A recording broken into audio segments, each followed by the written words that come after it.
Show how limber I really am. 171. Shit, here we are. NFL. They just keep going. Jesus. Sports. Yeah, we haven't talked to the people about some sports. Fuck. This is probably not a good idea to have this up. Oh, for you? Yeah, because I'm just be like this the whole time. Fuck it. We'll see how. It's a test of my concentration. Yeah, definitely testing it. But, yeah, just going into it. NFL. Good old NFL football. Boom. We back, baby. Football's back. How has that made you feel? It makes me feel like the world is right again. Everything is right with the world. No, it's just, something to take our attention off of other shit. I don't know. Football is definitely king in this country for sure. And I feel like we are probably at if not at it, we are at the golden age of football. As far as popularity, it's starting to expand. We're starting, it's getting a lot of, at least in this country. If we're able to expand into the world and really make it a world game, then that would be one thing. But right now we are at a golden age. As far as media exposure, as far as ratings, as far as... football in general. NFL football, college football. Yeah. It's an exciting time of year for people. It's something, like you said, something to do. Every brings weekend, the people together. Every weekend it's pretty much packed out. Real shit. I went over to Ryan's yesterday to watch these fights. I'm going back over there to watch football later. Brings us together. brings our friends together. Boom. Football is for the fucking people. It is a good way to bond with people. G4 tequila. It's pretty good. Is it for the people? It's for me. It's good. I'm for the Fair people, enough. kind of. I put my Fair voice enough. for the people, so there you go. But yeah, week 1 happened. And now we're in week 2. You're over here. We're in week 2. Look at the people. What was your takeaway from week 1? And then we'll segue our way into this week. Going off just the certain games, like the Bills game, for example. Losers. Week 1. You had Jets. Losers. the Chiefs. Yeah, honestly. They even won, though the but Jets they won the still game, they lost. At what price? Yeah. So, but that was just a bad performance by us. Yeah, it was. But the thing is that, there was that. There's a lot of close games usually the first couple weeks. Defenses are usually ahead of offenses. Offense like this early into the season.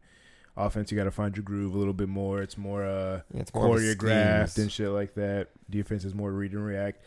So that's natural. Obviously, there were some big blowouts. Dallas beat the shit out of the Giants 40-0. That was wild. Joe Burrow played like ass and got pulled in the what? Yeah, but I feel like it was in garbage time. I feel like he got pulled more for his safety rather than they weren't. I'm sure they were mad that they were losing, but it was a frustrating day for the whole team.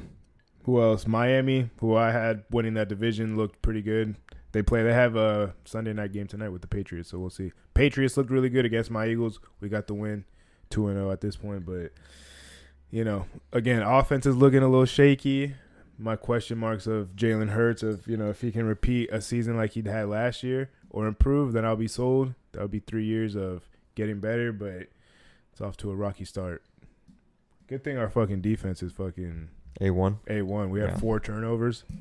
Yep. Jalen already in the first half, I think. Jalen already has 2 turnovers, matching his last season's. Which again, we kind of expect that. They lost their offensive coordinator. He was the play caller. He was the one that was, really the brains behind the offense. So, you kind of come to expect that. It's not like it's a surprise. Right. It's just, now it's going to be... Yeah, they fall back a little bit. They're going to take a step back, but how is Jalen Hurts going to respond to it? Is he going to, they're going to force him to throw the ball more, Make different reads. The blueprint, the blueprint is out on him. So, teams are going to be able to scheme against him a little better, and we'll see if he really is... who knows? That might open up some things for him.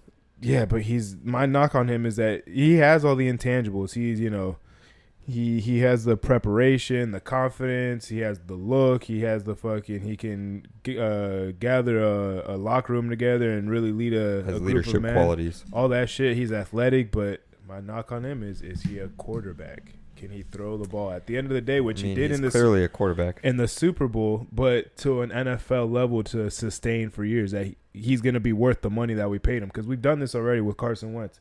He had one great year, got hurt, we paid him, and then shit went downhill. The only difference is really with that is Carson Wentz was a top 2 pick. Jalen Hurts went in the second round, so I mean, Jalen Hurts has already exceeded expectations, but to give him that type of money off of one season like that was, all right, now you got to fucking prove it. Now you really got to see if you know, when you get paid that type of money, you're looked to be the fucking face of the franchise, put the team on your shoulders, and as a quarterback, you got to be able to do it with your arm on a consistent basis. Well, like you said, they're 2-0, so. They are, so. It is a team. Something right. It is a team game at the end of the day, so. And our defense is spectacular. So, well, there you go. As long as he can put enough, quality performances together. And there you go. You guys will have a good season. Titans just scored. This looking like a good game too. Titans, Chargers. Chargers need to tighten up too. They have too much talent to be mediocre. They have the highest paid defense in the league right now, and their defense sucks. When you have guys like Joey Bosa and fucking Khalil Mack and Derwin James, and you shouldn't be fucking giving up 20, 30 points a game. That's true. Who did they play last week? The Dolphins. That's right. Ding, ding, ding, ding. The Dolphins are going to win that division, I'm telling you. Fuck no.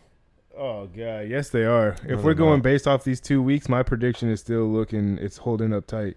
My Steelers prediction, not so much. We'll see how they bounce back. But I mean, we'll see. And they play the Browns, so that's another divisional game. Well, you said that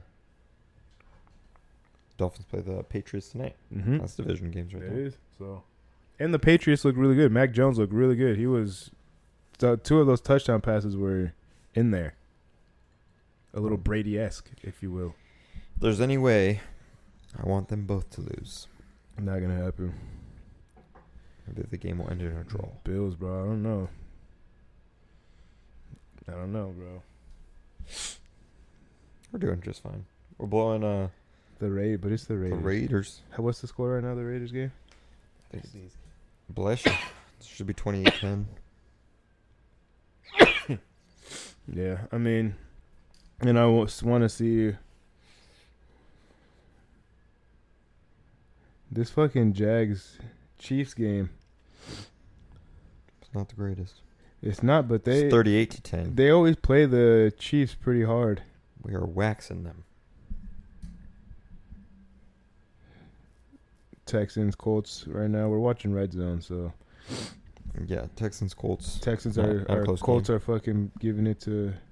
Oh, but the Texans just scored 31-20 right now. But trying to make a game out of it. They are. But Bengals game. Eagles. What else? What other predictions did I make? Who saw the Cowboys fucking beating the Giants' ass like that? I don't think anyone saw a 40-point. It was the first time that's ever happened. So. But again, that's first week 1. I don't take too much into the first 2 or 3 weeks. Teams are still trying to figure themselves out. And since a lot of starters don't play in the preseason now, that's, their first 3 weeks are time to knock off the rust, get into they're getting game shape. They're probably like, ugh. Getting hit for the first time for real, like outside of fucking practicing against your teammates, maybe like 1 or 2 inter-squad scrimmages or something like that, but you can't beat live action in any sport. Yeah. Football, basketball, soccer, fucking fighting. You know, practice is practice, but once you get onto the real thing, once you go out with people who are actually trying to compete against you and not care if you get hurt or injured or are competing at that high of a level. I mean, just competition. Pure just competition. Real shit. At every level. Because when you practice, you want to win. So it's like you're practicing to get better, but you're not practicing to win anything. But when you're practicing against your teammates too, you don't want to go too hard in practice because you don't want to hurt anybody, and you're more conscious of that. When you're going out in the game, you're going hard as fuck. You're gonna dive for loose balls that you necessarily wouldn't have in practice and shit like that, and yeah, changes the whole dynamic. Yeah, it gets ratcheted up a little bit. Damn, the Lions are losing. They were just winning before. Yeah, they're Lions losing. looking good. And they got Packers are looking phenomenal. Jordan Love over here not losing for them. And they're, speak of the devil. Yeah, but I need to see more out of the Packers before I could be like, oh, they're doing. Hey, they haven't played the greatest team, so. I mean, we don't know who the greatest teams are this season right now. It's true, but who they play? The Bears and the. Hey, the Bears had high expectations a lot because they added offensive weapons. They added some receivers for Justin Fields. Justin Fields is very explosive, great athlete. It just doesn't result in wins. Kind of like just like on the Jalen Hurts comparison, I'll give him that. I think he's a better player overall than Jalen Hurts. His ceiling is higher. Let me say that. His ceiling is. Jalen Hurts has already hit his peak? I think it's pretty close to it.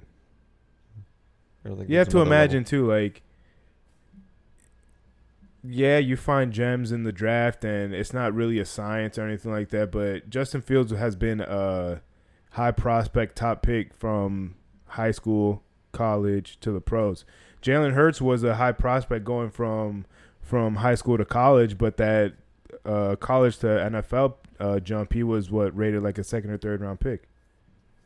I mean, at some point, like, the guys that are going in that round have been like. True. But look at their success at the next level. Don't get me wrong, Jalen Hurts definitely has a better team around him. Mm-hmm. But he has also been successful at the NFL level. He has been. Justin Fields hasn't necessarily proven that yet. But. Can he? It's possible. I mean, he's going up against Baker right now. To your point, though, the Bears organization is not. The Eagles, that is true. And the Eagles have turned themselves into, and I'm not saying this because I'm an Eagles fan, they've turned themselves into more of a winning culture. Yeah, they're smart. Go to the playoffs. They're good. They're a good team, usually year-round. From the front office down. So the Bears, I mean, the Bears are a great example of a historical franchise that hasn't done anything crazy. And well, they only have one Super Bowl. Well over I know, but they were historical for their defenses. Exactly. And then like a defensive-minded, great team that only cares about defense. That's why their offense has lacked for so many years. And name a great quarterback from the Chicago Bears. None. That's what I'll start out with. None. Jim McMahon was the Super Bowl winning quarterback, but he's not considered a great quarterback.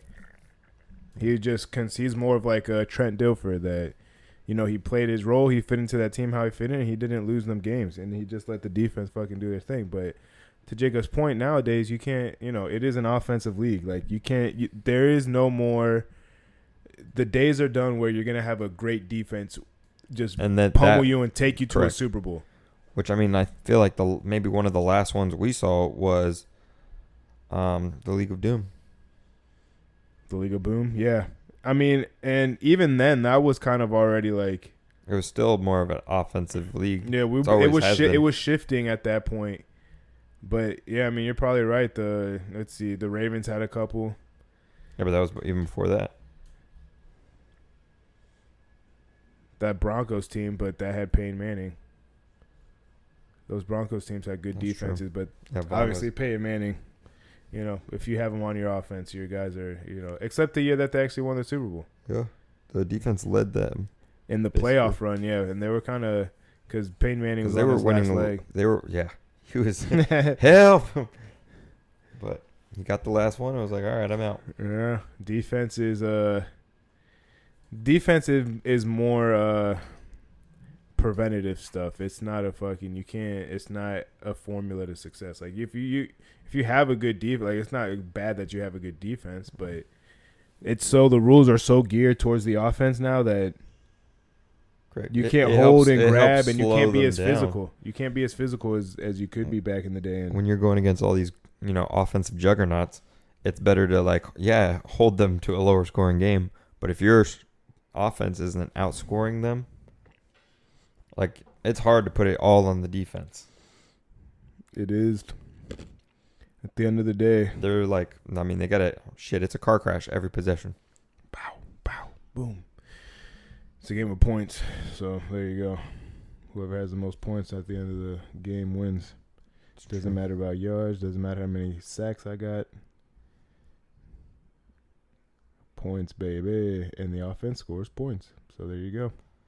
Moral of the story is, kids, be a receiver, be a quarterback.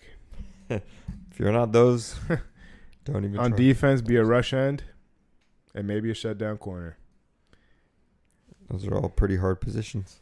And those, I mean, I guess rush end. Size plays into a lot of them. Yeah, I guess rush end, it's a little bit more size. Receiver, nowadays there's 5'11" receivers, little guys playing in the slot that since you can't hit and touch, that you just got to be able to find space. Great example, guy for the Lions, Amon-Ra St. Brown. I mean, Wes Welker was a good Julian Edelman. I mean, they started that little slot. Tavon Austin, but he wasn't as great in the NFL. He was more of a specialist return guy. Correct. But his work in West Virginia days, crazy. I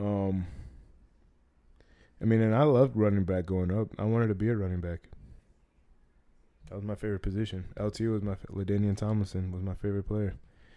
But He's a swaggy guy. But that shit won't fucking get you nowhere nowadays. Here we go. What's Justin Herbert gonna do? Timeout. We don't know.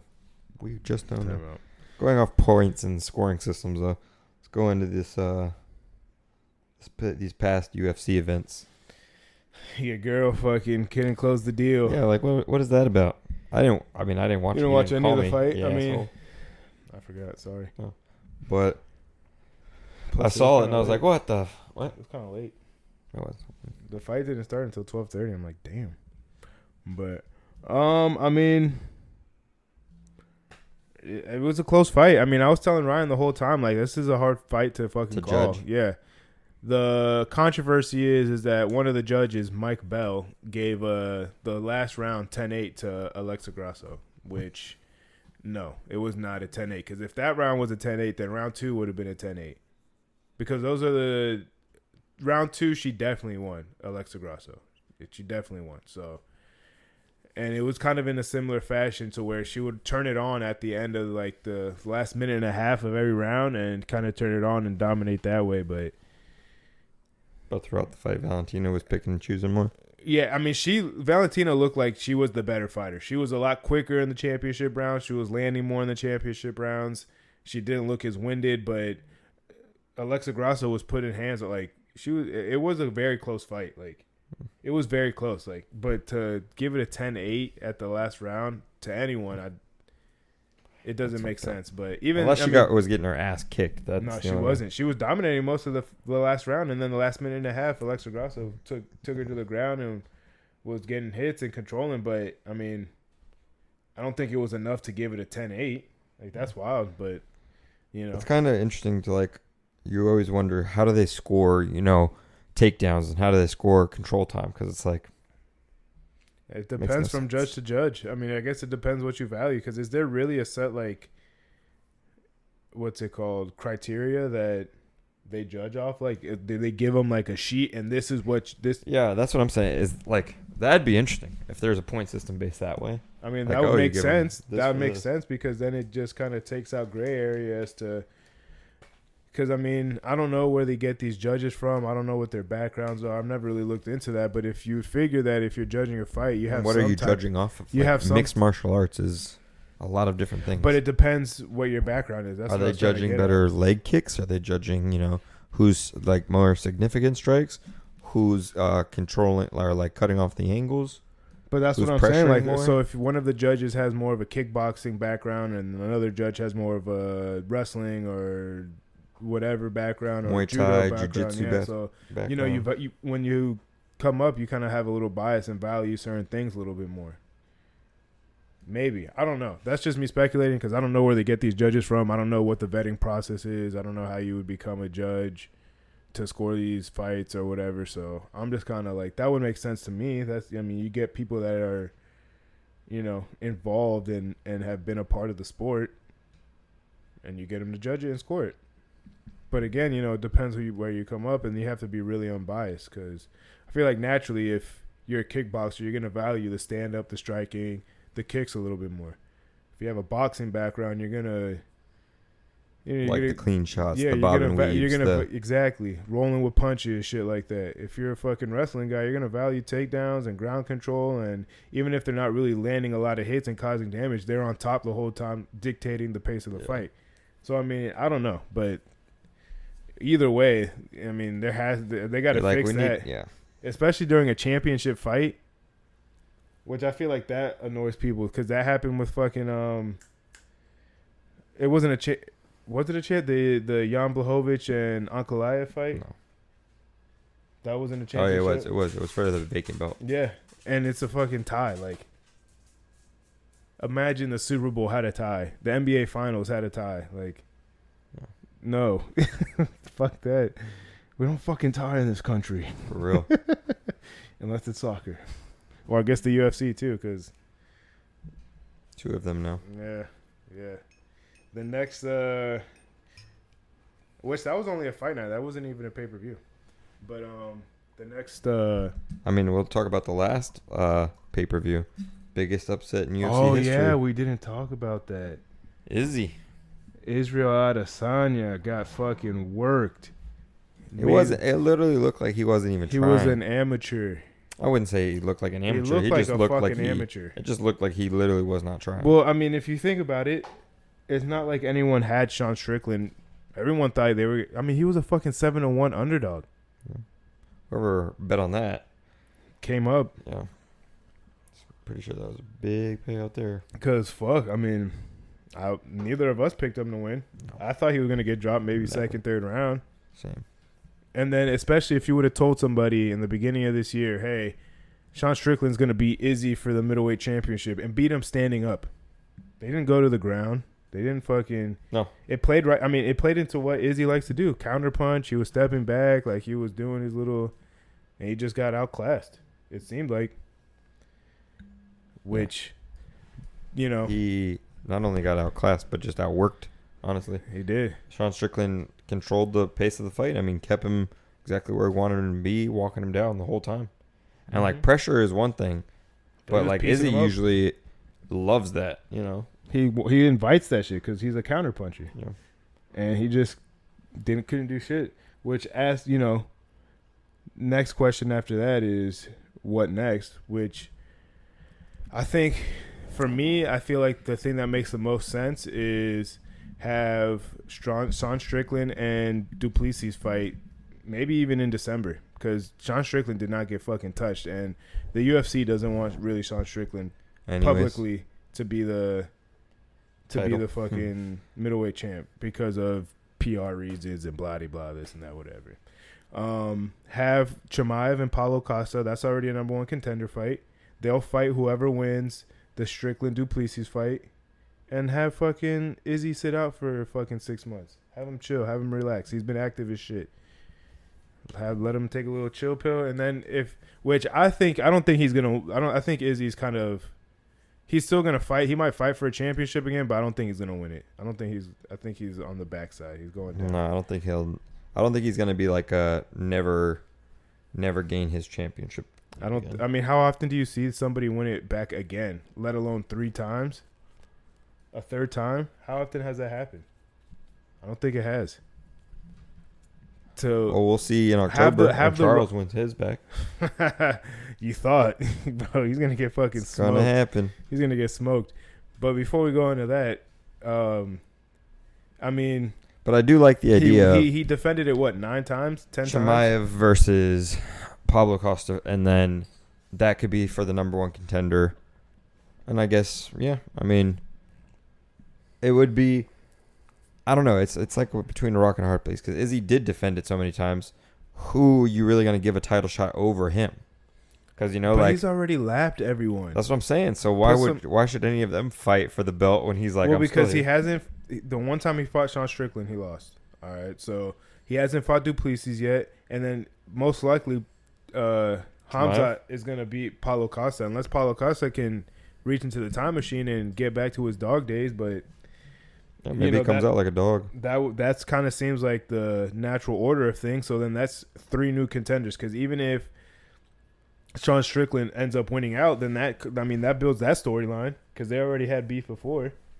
if Duplessis wins, there's already, they were supposed to fight anyways, and Yeah, he said he wanted to give Izzy the first shot to the title anyways. yeah, and then if Chimaev wins the middleweight championship, and then it's Izzy coming back to try and get his belt from Chimaev. I mean, hey, he's already beat Paulo Costa. I love Robert Whitaker, but old news, don't really care.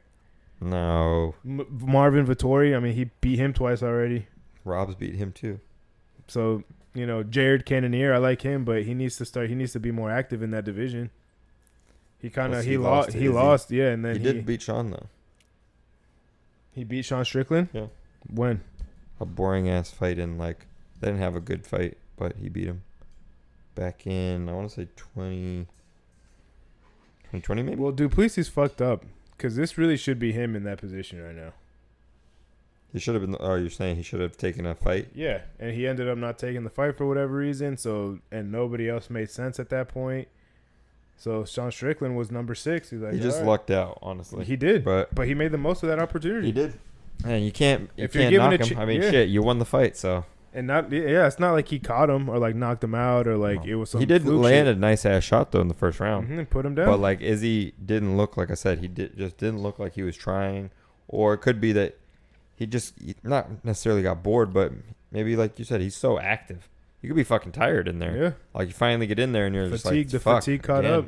Yeah, that is true. That could happen, but. I mean, it makes that division interesting again because I felt like it was for as much as Izzy is great, it was getting boring a little bit. Yeah. It didn't really seem like anyone was there. But then that also asks a question is Izzy cemented as the greatest middleweight of all time, or is there still a debate between him and Anderson? Because I still think Anderson's better. It's hard because the level of competition. True, but Anderson Silva did take fights at 205, and he won in those fights as well. During his Izzy's only gone up once, so who knows? Maybe if he were to go up again. But Adesanya's also lapped his division. Yes. And these aren't, it's not like he's just fighting randoms or nobody. He's lapped the top 5. Yeah. He's fighting the best of the best and whipping their ass.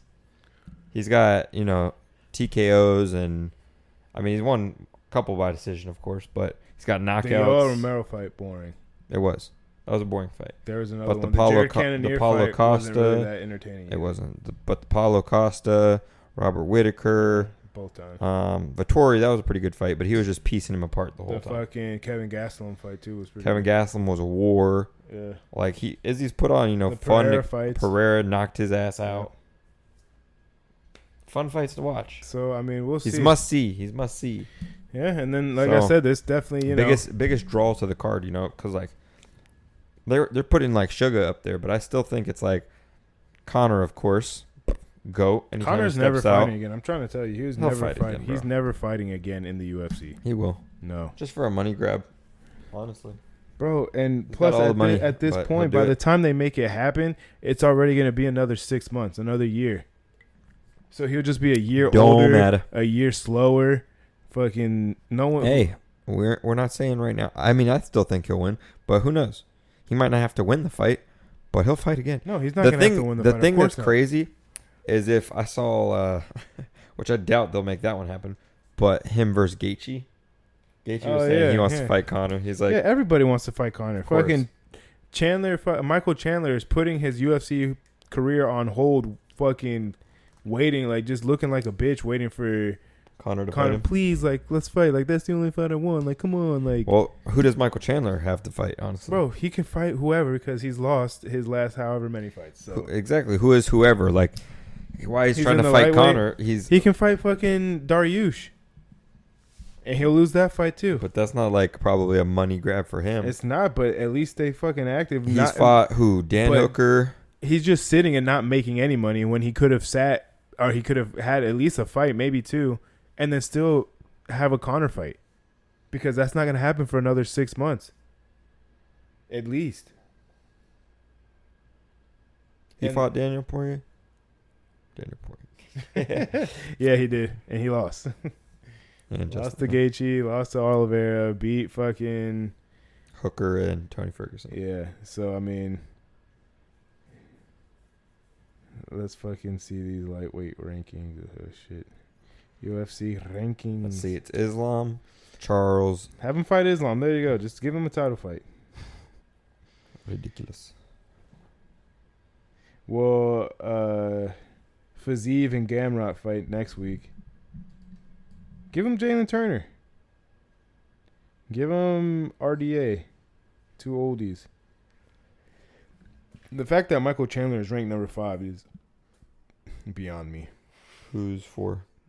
Dariush, Dustin, Gaethje, Charles is number 1. Islam is the champ. That blows my mind how he's ranked number 5. And he's what? 2 and fucking 5 in the UFC? 2 and 3 in the UFC out of 5 fights. He's only had 5 fights. You're right. There you go. But he would lose. But he lost. He lost to the 2. You know, he's beaten. He's lost to the top 3. Charles, Justin, Dustin. Hmm. He hasn't fought Beneil. Nope. He beat Dan Hooker, and he beat fucking old fucking withered away. Tony Ferguson Yeah. needs to retire. Jesus Christ. He needs to. Please don't give him another fight. We're begging you. He tied it up. Oh, shit. The Lions brought it back. Here we go. Geno Smith. The Lions, I'm trying to tell you. I guess it's going to be Lions-Packers in that division. Good old J Love. Oh. J Love in the Kizut. Trying to make shit happen in Green Bay. Trying to be the 3rd consecutive great Green Bay quarterback. Favre. Mr. Rogers. Aaron. And now the Love Master. The Love Master. Here we go. Oh shit. Here we go. That's funny. Let's check these rankings real quick. Go to middleweight. Middleweight. So Strickland is the champ. Adesanya 1. Dricus Duplessis 2. Robert Whittaker 3. Jared Cannonier 4. Marvin Vettori 5. Paulo Costa 6. But Dana White has already said if Chimaev wins this fight, he is getting a shot at the title. There you go. And it's against a number 6 Paulo Costa. So, I mean, that's going to put him at number 6. If not, maybe a little higher. This will be his first fight at middleweight? Not his first, but his first. No, not his first, but his top first 10 fight. Yeah, correct. Because he's already had a top 10 fight in welterweight against Gilbert. And that put him at number 4. So that kind of gives you an idea of they're trying to push this guy to the tippy top. Light So heavyweight. he's number 4 in that division. And it's welterweight. he's What, number 4. Colby? Kamaru, Colby, Belil, Muhammad, and Hazmat. And then Gilbert's number 5. Rachmanov, he's good. They need to give him a fucking Who's he, 6? Shavkat. Yep, he's number 6. Stephen Thompson, 7. Wonder Boy's trying to sneak back in there. Wonder Boy needs to fight somebody. They'll probably give him Rachmanov. Maybe they'll give him Gilbert Burns. Because right now, I mean, this is another fucking division that's being held up. Because Leon Edwards and Colby They're can't unactive fucking. as shit. Yeah, they can't fucking make a fight happen. Apparently, Lightweight's been stuck on, well, I love to see him because it's an exciting division, but lightweight's been stuck on fucking the same 5 guys for years. Yeah. The bantamweight division is getting interesting again. Corey Sandhagen, you forget about him too. He's still in the mix. Because everyone's giving. It should be Corey versus Sean next. It should, but everyone's either saying rematch with Sterling, don't give either one of them rematches. or Marlon Vera, Cheeto. Those are the 3 fights that they're talking about. Fuck Cheeto. Cheeto should not be fighting for the belt. He beat him. He beat Sean. Doesn't matter. I don't think he should be fighting for it either. But he fucking hasn't beat anyone else. But they already have beef too, so there you go. Don't matter. They're trying. I mean, for as much as I agree, the UFC is in the business. They got to have some type of storylines. They got to sell the fight. Yeah, Sandhagen would probably beat Sean. Sandhagen might beat Sean. Sandhagen's nice. Yes. He's an assassin. And he's been on that run, but that's the one thing that I worry about fighting. Like it's really about cashing in the moment, like when you're hot. Like if you sit for too long, like it's such a fucking wild sport. All you got to do is be rusty for a little bit, get caught, and then Yeah. then you just start, Your rankings it plummet. kind For of like some. comes and goes. Some people lose and they're perfectly fine in the rankings. For instance, Colby lost twice. Freaking 11, but Max. Max Holloway. Maxi pad. Who's in that division? After Max would be Yair Rodriguez, Brian Ortega. it's number 5 or 6 is he? What are you talking? Josh Emmett's number 6. Are you talking about Volkanovski's? No, it'd be number 5. That's who he's fighting next. Ilya Taporia. That's who he's fighting next. Oh, this guy, I've seen him before. Pretty sure. Oh That's who he's man, fighting but next. the thing is that That's the fight they were trying to make. they just need to make Volkanovski Makhachev too. They should, but Charles is going to have the belt come October. Oh my god! And then he's gonna get fucking worked by Volkanovski. Do you want that? If Volk comes up, that's going to be some shit. But he's gonna get fucking worked Nah. by Volkanovski. Charles is going on another run. No, he is I'm not. talking 10 straight. I'm mad, but okay, think about it. I've already said this before.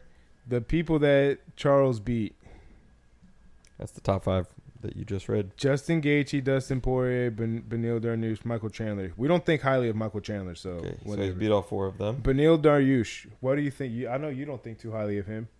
I mean, I think he's good. He fought. I mean, he hadn't fought anybody though, really. But he hadn't fought. Dustin Poirier, I like him, but he kind of is giving me gatekeeper vibes. Like he is a gatekeeper. And Justin Gaethje, as much as He's exciting. yeah, but I love watching Gaethje fight. I don't think he really. So he might just be the best out of like. That's who the division is. That's who the division has been. So if he's the best one of them, and he wins this rematch, But none of them came close. Who did he fight? Justin Gaethje? Makhachev? That was a fucking ass whooping. Whoever he fought Dustin. Let's see. Hold on real he quick. hasn't fought nobody. Yeah, he has. Nobody. He fought Dan Hooker. Yeah, he didn't fight. But he did fight that Dober fight. I saw that one. I saw the Dan Hooker fight. He beat the shit out of Bobby Green. He beat the shit out of Charles Oliveira. You beat the shit out of him. Yes, he did. Relax. He beat the shit out of him. That is not beating the shit out of him. Did you see the fight? It wasn't. I watched it. Yeah, It wasn't close. He submitted him, but he did not beat the shit out of him. He dropped him. He was piecing him up on the ground, and he dropped him, and then he went to the ground and tapped him in a matter of 20 seconds, 30 seconds. It's not beating the shit out of him. That seems like an ass whooping to me. It's a loss. That's an ass whooping if you ask me. If you're getting beat on the ground, on the standing up, and then you go to your go-to on the ground, and then you get beat at that quick too, that seems like an ass whooping. Submitted. Yeah, he got beat. He got fucking beat. Beat, At not his beat own up. game. I don't know. Whatever. Doesn't matter. We'll see you come October. Shit. Bengals lost. The Bengals have lost. They are 0-2. Here we go. Good thing it's a long 17-game season. But the Bengals are digging themselves a hole. And, they've had recent success, but historically the Bengals are kind of a shitty organization too, so. You got to take history into account. Green Bay, they're popping up on the screen. Green Bay is historically a well-run organization, so they typically have at least good teams. Not the fucking not the fucking Bengals, and not really the Falcons either. Here we go. Oh, But can Green Bay come back? Can they do it to win it? shit! What time we got? 39 minutes. Can go off this. The top That is fucking garbage. That whoever So put that out of CBS. CBS top 20 players in this coming season in the NBA. To read off the list for you. Number 1, Nikola Jokic. Number 2, Giannis Antetokounmpo. Number 3, Steph Curry. Number 4, Luka. Number 5, Kevin Durant. Number 6, Joel Embiid. 7, Jason Tatum. Book is 8. That's where that gets wild. Jimmy is number 9. That's where that gets even more wild. 10 is Damian Lillard. That's where that gets wild even more. Shea is number 11. and then LeBron number 12. It's wild. And to round off the top 15, Anthony Davis 13, John Morant 14, Kawhi Leonard 15. LeBron at 12 is mind-boggling. They got Bam, though. Bam snuck in. He's the 20th spot. Jamal Murray, 18. Coming off a championship. He's number 18. That makes sense. Not bad. Paul George, number 17. Donovan Mitchell, number 16. Darian Fox. That's the only one I had mentioned. Number 19. LeBron is under Jimmy Butler and Damian Lillard and SGA and Devin Booker. No. Yeah. Go ahead. Speak the truth, Jacob. All right. So you got 1 through 5. I'm good with 1 through 5. I'm pretty, I could see that. I'm good up. Because Steph is good. You still think Steph is the top 3 in the league? Yeah, I'll take that. I'm good up until 7. Jason Tatum. Yeah, I think I like you Devin. could put I like D-Book. Not over LeBron. What D-Book did last year in the playoffs, for instance. Yeah, LeBron, they got farther. Who? LeBron? The Lakers. Yeah. I'm just saying, but what D-Book was doing, as a player. I don't. The same thing to be said about. And Jimmy's my guy. Jimmy just went to the finals as well. So what he was doing in the. But you can't tell me any of them are. Jimmy better. though pisses me off though in the playoffs because you were doing so good. I know you got hurt, but God bless, bro. We were doing telling so you this. good. I've been telling you this. He's good. He's not a lead guy like that. He needs another running mate, and Bam is not. Well, Bam stepped up as well as Bam was doing good too. In the finals, he played well. Against New York, he played well. Bro, they need to get Dame. Bam had. If they go into the season and have not made a big trade for an offensive player like Dame or something like that, more of the same. We'll see. We're still a good, speaking off of organizations, we are a good winning culture organization. For sure. And it'll get you far, but it's not going to win you a championship unless you have a star player. He's done it before. And he had D Wade, and then he had LeBron James. Star players. Jimmy's not on that. He's not on that caliber. Not on a superstar. Those guys are superstars. Yeah, okay, there you go. There's a difference. There's a difference. You are right. Because so there you go. Damian Lillard. I think Damian Lillard is a star. Yeah, but paired up with Jimmy Butler and his defense, think that would elite him to superstar? No, but they will push each other because then Damian Lillard can take off that offensive load, and Jimmy Butler will still every other night have a 20, 30-point night, 40-point night. Yeah. And that's what he's good for. Yeah. He's going to play defense and hustle every night, and then every other game or two, he'll fucking blow up for 30 or 40 points. But he can't do it every night. He plays defense every night. Damian Lillard can do that. But he's not playing defense every night like that. So they balance each other out. But Bam, I don't just think solid. But I still don't think that you can tell me up until this point right now, maybe this season they might surpass him, but going into the season. So where would you? So basically, all you're trying to say is you're good with the list until Jason Tatum. So then you would put LeBron, slide him to the 8th spot. I might put LeBron. I can keep LeBron at 8, but I would probably put LeBron at Let me pull up this list real quick. I would probably put LeBron at 6, move Joel Embiid down to 7, Jason Tatum to 8. Okay, so everyone who's had Kevin Durant, LeBron, I feel like, that's kind of at this point in their careers, it's kind of, just splitting hairs. But I definitely think Luka, I think you could probably put Luka up to 4 and Luka up to 3 and Steph to 4. Giannis 2, Nikola Jokic 1. So my top 10 would be Nikola Jokic, Giannis at 2, Steph at 3. Luka at 3, Steph at 4. I'll put LeBron at 5. That's just my bias. Got it from 12 to 5. Kevin Durant at 6, Joel Embiid at 7, Jason Tatum at 8. Devin Booker, Damian Lillard, Jimmy Butler. They have Anthony Davis at 13. Yeah, that I don't know, but that's my top 8 then. I'm putting LeBron in there, and You're like, LeBron, I don't care. I don't care about anybody else. I put him at 5. All right. You just, I mean, don't get me wrong. 5 LeBron to is still 8. good. 5 LeBron to is 8. still a I'm great comfortable player. with you putting him at 5 to 8, but at 12 with Devin Booker and Jimmy Butler ahead of him, I don't comprehend. Well, if we're going off of what recency bias here, like just what they've been doing lately, it's got to be because I mean, Steph is good. Yeah. Kevin, I mean, I could see how the list makes sense. You're wild. You don't believe that. Sure, I do. I would, but I mean, going off of that logic as well, recency bias. Like they do good during the seasons. I mean, Joel Embiid coming off an MVP. Yeah, Kevin Durant kind of stays balling. They kind of wind their way to Jason Tatum, they did, but Jason Tatum, Devin Booker, Jimmy, like. Listen, I love Jimmy. Don't get me wrong, but he does step up in the playoffs for us. But during the season, he's not like every day or like have to rely on him every day to save us. Yeah, type shit. A lot of these other teams, like without that player doing what they're doing every night, that team loses. Jason Tatum, kind of the same. Yeah. Jason Tatum, he gets a bad rap in the playoffs. It's a team game. But Jason Tatum, as an individual talent, I feel like he is talented. He's very talented, but he doesn't have to do everything for his team. His team is still good. No, but if you take Jason Tatum off that team, I feel like they take a step back for sure. Probably. Instead of being a top back, 3 team, they're probably in the 4 to 6, 7 range maybe. Because I like Jaylen Brown a lot, but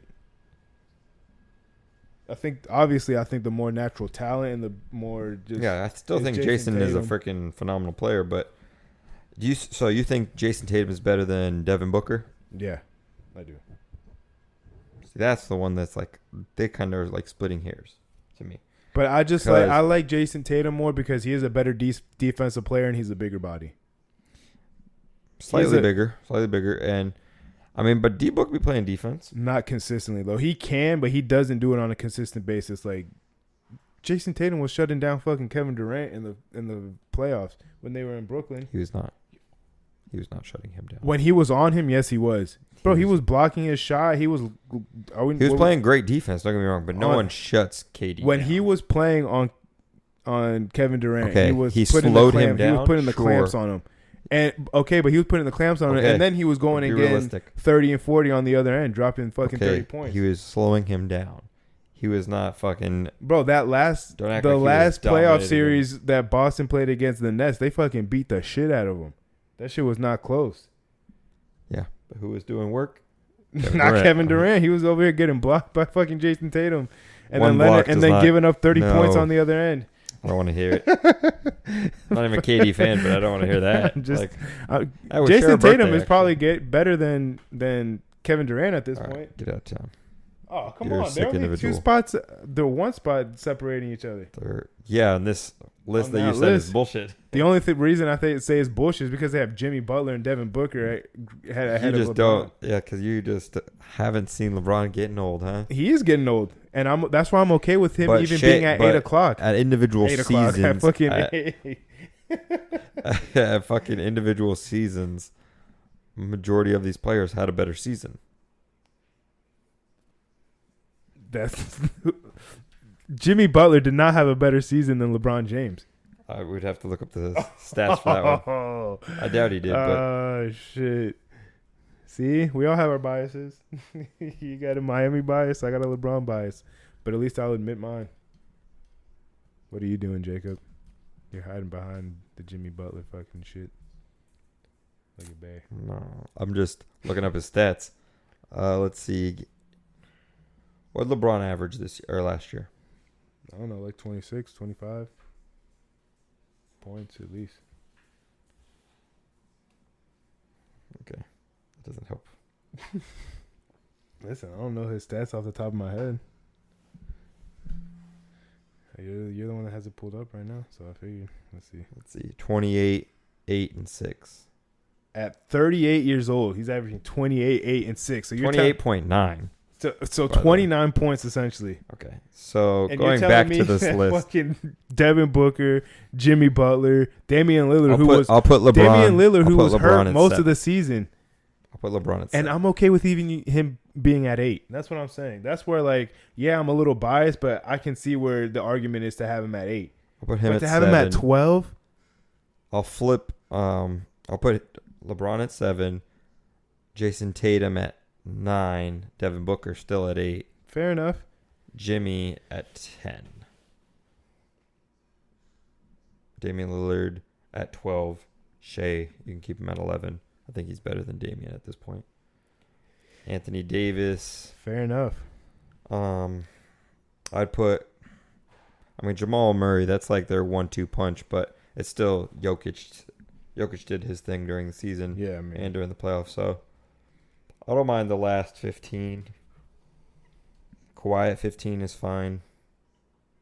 He's good, but I've never even thought he's that good. I think Paul George might actually be better than Kawhi. It's like offensively and like showing up. Granted, he's faulted in the playoffs. Yeah, and but I think the rings during the regular season and the rings. I mean, the rings are good. Don't get me wrong, but he was on the Spurs, which was just a fucking great team. Granted, he does have 2 finals, but it was MVPs. on the back end of the Spurs. Too. He was their like main. In the finals, at least. I mean, he won the MVP in the playoffs. They started leaning him in a lot more, and then after that finals win, then they started. That's when he became, better. Running the offense more through him. But well, that's when Kawhi became Kawhi. The claw.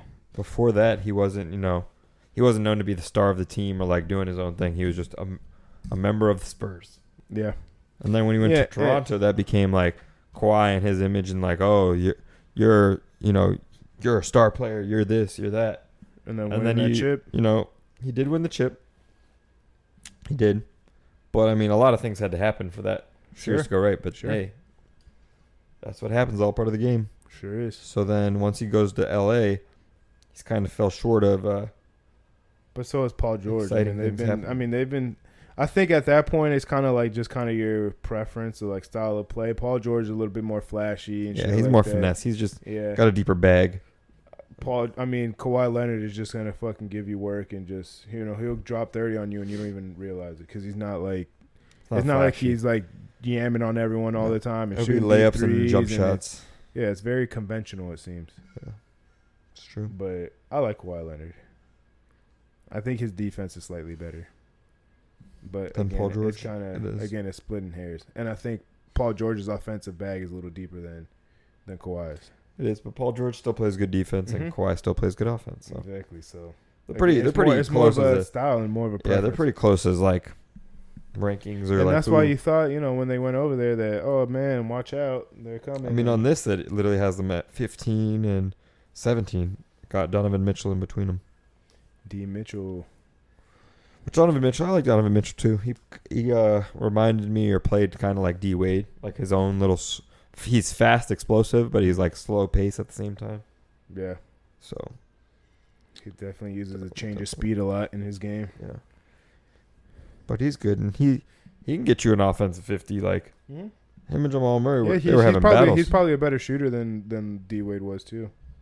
A more pure natural shooter, of the basketball. Yep. But we'll see what he does, how his career shapes. Donovan Mitchell. I mean, if Evan Mobley and company keep on developing how they develop, then the Cavs are gonna have a nice squad for the next few years. Darius Garland's pretty good. Fucking Jared Allen's a nice big man. So you just never know, especially in the East. Well, LeBron goes back with Bronny and no. Fuck. That storyline. Crazy. Boom. Ooh, damn. That had to hit. Are the Giants going to lose again? Are they going to be bad this year? They did get fucking... Too early to tell. They got dominated by the Dallas Cowboys. San Fran. But what do we have next? Yeah. College football wise, looks like Coach Prime is just much TCV. I was like about to sneeze, trying to hold it. None of us, neither of us. Must see TV. Say Jesus that Christ. 5 times fast. Oh, goodness. Neither of us can talk today. That hurt. But yeah, I mean, they are definitely they're exceeding expectations. The hype train keeps rolling. It sure does. Sure does. Close game last night to Colorado State, which, you know, for me, I thought they were going to, which a lot of people thought they were going to roll over Colorado State. And I figured they'll probably lose to Oregon and they have a better chance of beating USC because their defense is not as good. But just based off that close game that they have with Colorado State, I have a little less faith of them going into Eugene, Oregon and beating the Oregon Ducks at home. Well, at their home. So we'll see, though. You know, we'll have to see how it all plays out. Maybe this is a team of destiny, and maybe this is a magical season that they're just gonna make it happen and go win the fucking Natty. Who knows? Bama's down, Georgia. Although they're great, they were down at halftime, 14-3 against South Carolina this weekend on Saturday. So, you know, complacency, is it gonna set in for Georgia? They don't play a hard team until they play fucking Tennessee, I think, in November or some shit like that. They're favored by all their games by like double digits. So Texas is a good team. They're a great team, but you know, the Colorado train is. So you're just saying it's got to bump your way to the bowl. No, I'm talking about that if there's a year for them to do it, this is the year to do it. Because Alabama's down. They had a hard time against fucking. They already lost to Texas, and they had a hard time against USF. Georgia, yes, they're great, but it's complacently going to set in. Texas, they're good again, but you know how far are they going? How good are they really? I guess these next two games are really going to show how good Colorado is. Yeah, if they can find a way to win both these games. USC is good, but, you know, their defense is a little suspect. Obviously, Caleb Williams is great, but, you know, how far is he going to take them? Penn State, Ohio State's been kind of shaky a little bit. Michigan, you know. So, I mean, there's a lot of teams that are capable, but it's a very open college football season this season. So, it's, you know, I like college football and I follow it. So, it definitely it's making it a little bit more exciting. It's definitely more of a parity-filled season, especially with the emergence of Colorado and the hype train behind that, and Deion Sanders and you know, all of them, and causing all that ruckus out there. So we'll see. Came into the season like, oh, we'll see what happens. And they're performing so far. They are performing. That they are. That they fucking are. Good old 3-0. You at 58. Do you want to talk about these aliens real quick, or you want to save that for next episode? Till next time. Boom. Mexico over here dropping bombs. Alien Interesting stuff. Let's see. What else? All right, so week 2. Now we're in the middle of the middle games, the midday games. His Buffalo Bills won. My Philadelphia Eagles won. So back on track, 38-10. Who do y'all have next week? Next week, I'll tell you right now. Washington. Oh, that should be a fucking dub. And we have the Buccaneers next week in Philly. We'll be at Washington. Oh, I think we're in Tampa.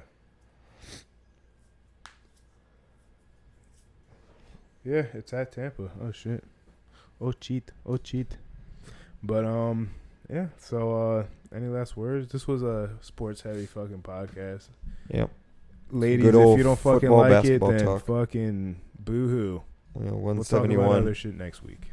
We'll get into some conspiracy theories and maybe long-lost family members. That, but for this week, peace out. Everybody love everybody. Deuces.